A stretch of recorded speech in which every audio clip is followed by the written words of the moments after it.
ఆ జడ్జి గారి దగ్గరికి వెళ్ళినప్పుడు భరతమాతకి ఎంతమంది మొగుళ్ళు అని చెప్పి ఈయన అన్నాడు, ఆ కేసు మీద అరెస్ట్ అయ్యారని చెప్పి ఎప్పుడైతే ఆ జడ్జి గారి దృష్టికి వెళ్ళిందో జడ్జి గారు చాలా సీరియస్ అయిపోయారంట. వీడిని ముందు అర్జెంటుగా లోపలేసేయండి, 23 దాకా బయటకు వదలొద్దని చెప్పి ఆయన రిమాండ్ విధించారు. మరి ఈ దూసుకుంటూ వెళ్తున్న రౌడీ సేన తర్వాత వీడి నాటకం చూడండి. వీడు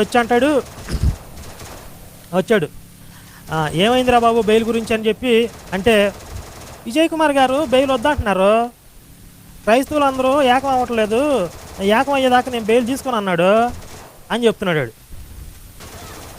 ఒకటి అంటే ఇది ఎట్లా ఉంది, లక్ష్మీ సినిమా చూశారు కదా, వెంకటేష్ సినిమా, అందులో తెలంగాణ శకుంతల మన వేణుమాధవ్ కామెడీ బాగుంటుంది. అది అందులో ఈ వేణుమాధవ్ గారు చెప్తాడు ఒక సీన్లో, కార్ డోర్ని ఒక్క తన్నుదన్ని ఈ టైగర్కి టైం వచ్చిందే అని అంటాడు.